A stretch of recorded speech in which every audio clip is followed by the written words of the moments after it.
ओम नमः शिवाय। अथ श्री रुद्र संहिता प्रथम खंड पहला अध्याय।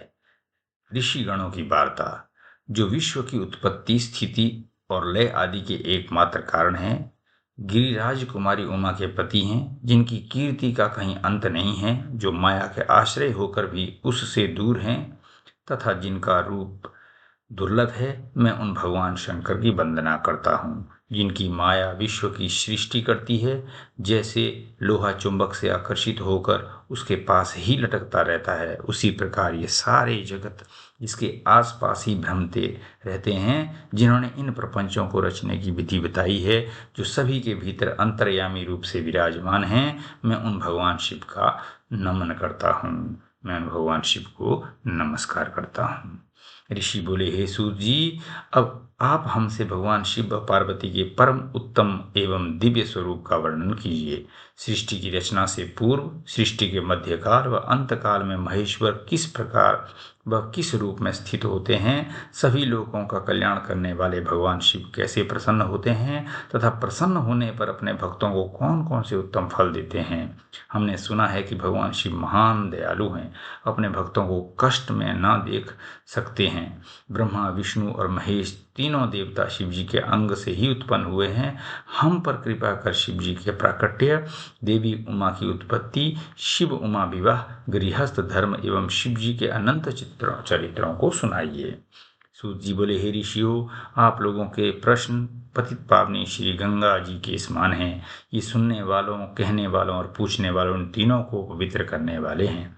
आपकी इस कथा को सुनने की आंतरिक इच्छा है, इसलिए आप धन्यवाद के पात्र हैं। ब्राह्मणों, भगवान शंकर का रूप साधु, राजसी और तामसी तीनों प्रकृति के मनुष्यों को सदा आनंद प्रदान करने वाला है। वे मनुष्य जिनके मन में कोई तृष्णा नहीं है, ऐसे ऐसे महात्मा पुरुष भगवान शिव के गुणों का ज्ञान करते हैं, क्योंकि शिव की भक्ति मन और कानों को प्रिय लगने वाली है और संपूर्ण मनोरथों को देने वाली है। हे ऋषियों, मैं आपके प्रश्नों के अनुसार ही शिव के चरित्रों का वर्णन करता हूँ, आप उसे आदरपूर्वक श्रवण करें। आपके प्रश्नों के अनुसार ही नारद जी ने अपने पिता ब्रह्मा जी से यही प्रश्न किया था। तब ब्रह्मा जी ने प्रसन्न होकर शिव चरित्र सुनाया था। उसी संवाद को मैं तुम्हें सुनाता हूँ, क्योंकि उस संवाद में भवसागर से मुक्त कराने वाले गौरीश की अनेकों आश्चर्यमय लीलाएं वर्णित हैं। दूसरा अध्याय, नारद जी की काम वासना। सूत जी बोले, हे ऋषियों, एक समय की बात है, ब्रह्मा पुत्र नारद जी हिमालय पर्वत की एक गुफा में बहुत दिनों से तपस्या कर रहे थे। उन्होंने दृढ़ता पूर्वक समाधि लगाई थी और तप करने लगे थे। उनके उग्र तप का समाचार पाकर देवराज इंद्र कांप उठे। उन्होंने सोचा कि नारद मुनि मेरे स्वर्गलोक के राज्य को छीनना चाहते हैं। ये ख्याल आते ही इंद्र ने उनकी तपस्या में विघ्न डालने की कोशिश की। उन्होंने कामदेव को बुलाया और कहने लगे, हे कामदेव, तुम मेरे परम मित्र एवं हितैषी हो। नारद हिमाचल पर्वत की गुफा में बैठकर तपस्या कर रहा है। कहीं ऐसा न हो कि वे वरदान में ब्रह्मा जी से मेरा स्वर्ग का राज्य ही मांग बैठे। अतः तुम वहां जाकर उसका तप भंग कर दो। ये आज्ञा पाकर कामदेव बसंत को साथ ले बड़े गर्व से उस स्थान पर गए और अपनी सारी कलाएं रच डाली। कामदेव और वसंत के बहुत प्रयत्न करने पर भी नारद मुनि के मन में कोई विकार उत्पन्न नहीं हुआ। महादेव जी के अनुग्रह से उन दोनों का गर्व चूर्ण हो गया। ऐसा इसलिए हुआ क्योंकि महादेव जी की कृपा से नारद मुनि पर कामदेव का कोई प्रभाव नहीं पड़ा था। पहले उस आश्रम में भगवान शिव ने भी तपस्या की थी। उसी स्थान पर उन्होंने ऋषि मुनियों की तपस्या का नाश करने वाले कामदेव को भस्म कर डाला था। कामदेव को भस्म देखकर उनकी पत्नी रति ने बिलखते हुए भगवान शंकर से उन्हें जीवित करने की प्रार्थना की। तब सभी देवता भी शिव जी से प्रार्थना करने लगे तो भगवान महादेव जी ने कहा था कि कुछ समय पश्चात कामदेव स्वयं जीवित हो जाएंगे, किंतु इस स्थान पर और इसके आसपास जहाँ तक भस्म दिखाई देती है, वहाँ तक की पृथ्वी पर कामदेव की माया और कामबाण का कोई प्रभाव नहीं पड़ेगा। इस प्रकार उस स्थान से कामदेव लज्जित होकर वापस लौट आया। देवराज इंद्र ने जब ये सुना कि नारद जी पर कामदेव का कोई प्रभाव नहीं पड़ा, तो उन्होंने नारद जी की खूब प्रशंसा की। भगवान शिव की माया के कारण वे भूल गए थे कि शिव जी के शाप के कारण उस स्थान पर कामदेव की माया नहीं चल सकती। नारद जी भगवान शिव की कृपा से बहुत समय तक तपस्या करते रहे।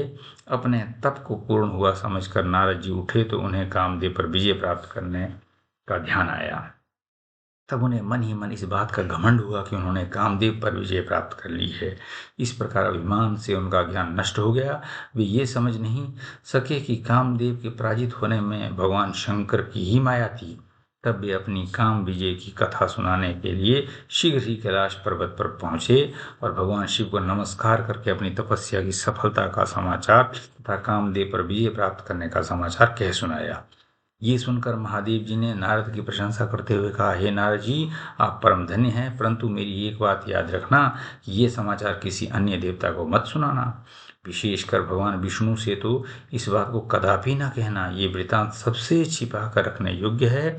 तो मेरे प्रिय हो, इसलिए मैं तुम्हें ये आज्ञा देता हूँ कि ये बात किसी के सामने प्रकट मत करना।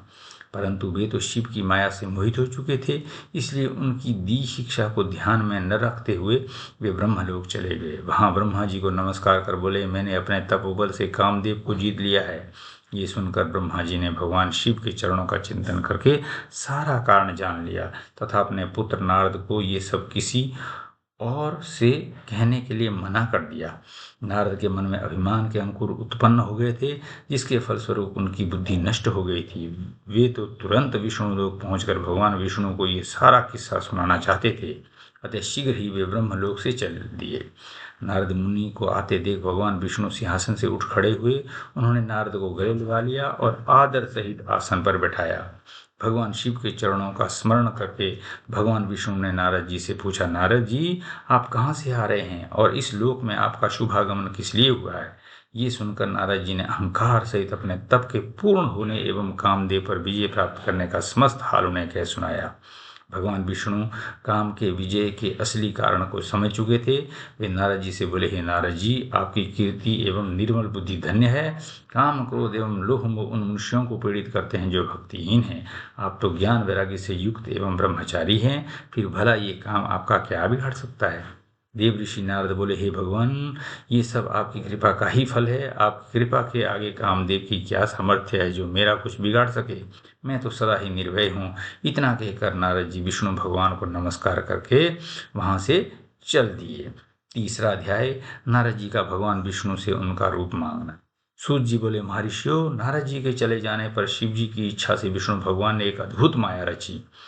उन्होंने जिस ओर नारद जी जा रहे थे वहां एक सुंदर नगर बना दिया। वह नगर वैकुंठ लोक से भी अधिक रमणीय था। वहां बहुत से विहार स्थल थे। उस नगर के राजा का नाम शील निधि था। उस राजा की एक बहुत सुंदर कन्या थी। उन्होंने अपनी पुत्री के लिए स्वयंवर का आयोजन किया था। उनकी कन्या का वर्णन करने के लिए उत्सुक बहुत से राजकुमार पधारे थे। वहां बहुत चहल पहल थी। इस नगर की शोभा देखते ही नारद जी का मन मोहित हो गया। जब राजा शील निधि ने नारद जी को आते देखा तो उन्हें सादर प्रणाम करके स्वर्ण सिंहासन पर बैठाकर उनकी पूजा की। फिर अपनी देव सुंदरी कन्या को बुलाया, जिससे महर्षि के चरणों में उसने प्रणाम किया। नारद जी ने से उनका परिचय कराते हुए शील निधि ने निवेदन किया, महर्षि, ये मेरी पुत्री श्रीमती है। इसके स्वयंवर का आयोजन किया गया है। इस कन्या के गुण दोषों को बताने की कृपा कीजिए। राजा के ऐसे वचन सुनकर नारद जी बोले, राजन, आपकी कन्या साक्षात लक्ष्मी है। इसका भावी पति शिव भगवान शिव के समान वैभवशाली त्रिलोकजयी वीर तथा कामदेव को भी जीतने वाला होगा। ऐसा कहकर नारद मुनि वहां से चल दिए। शिव की माया के कारण वे काम के वशीभूत हो सोचने लगे कि राजकुमारी को कैसे प्राप्त करूं। स्वयंवर में आए सुंदर एवं वैभवशाली राजाओं को छोड़कर भला ये मेरा वर्ण कैसे करेगी? वे सोचने लगे कि नारियों को सौंदर्य बहुत प्रिय होता है। सौंदर्य को देखकर ही श्रीमती मेरा वर्ण कर सकती हैं। ऐसा विचार कर नारद जी फिर विष्णु लोक में जा पहुंचे और उन्हें राजा शील निधि की कन्या के स्वयंवर के बारे में बताया तथा उस कन्या के साथ विवाह करने की इच्छा व्यक्त की। उन्होंने भगवान विष्णु से प्रार्थना की कि वे अपना रूप उन्हें प्रदान करें ताकि श्रीमती उन्हें ही बरे। सूत जी कहते हैं, महर्षियों, नारद मुनि की ऐसी बात सुनकर भगवान मधुसूदन हंस पड़े और भगवान शंकर के प्रभाव का अनुभव करके उन्होंने इस प्रकार उत्तर दिया। भगवान विष्णु बोले, हे नारद, आप अवश्य जाइए। मैं आपका हित उसी प्रकार करूंगा जिस प्रकार पीड़ित व्यक्ति का श्रेष्ठ वैद्य करता है, क्योंकि तुम मुझे विशेष प्रिय हो। ऐसा कहकर भगवान विष्णु ने नारद मुनि को बानर का मुख तथा शेष अंगों को अपना मनोहर रूप प्रदान कर दिया। तब नारद जी अत्यंत प्रसन्न होते हुए अपने को परम सुंदर समझकर शीघ्र ही स्वयंवर में आ गए और उस राज्य सभा में जा बैठे। उस सभा में रुद्रगण ब्राह्मण के रूप में बैठे हुए थे। नारद जी का वानर का रूप केवल कन्या और रुद्रगणों को ही दिखाई दे रहा था, बाकी सभी को नारद जी का वास्तविक रूप ही दिखाई दे रहा था। नारद जी मन ही मन प्रसन्न होते हुए श्रीमती की प्रतीक्षा कर रहे थे। हे ऋषियों, वह कन्या हाथ में जयमाला लिए अपनी सखियों के साथ स्वयंवर में आई। उसके हाथों में सोने की सुंदर माला थी। वह शुभ लक्षणा राजकुमारी लक्ष्मी के समान अपूर्व शोभा पा रही थी। नारद मुनि का भगवान विष्णु जैसे शरीर और बानर जैसा मुख देख वह कुपित हो गई और उनकी ओर से दृष्टि हटाकर मनोवांछित वर की तलाश में आगे चली गई। सभा में अपने मनपसंद वर को ना पाकर वह उदास हो गई। उसने किसी के भी गले में वरमाला नहीं डाली। तभी विष्णु राजा की वेशभूषा धारण कर वहां आ पहुंचे। विष्णु को देखते ही उस परम सुंदरी ने उनके गले में वरमाला डाल दी। विष्णु राजकुमारी को साथ लेकर तुरंत अपने लोग को चले गए। ये देखकर नारद जी विचलित हो गए।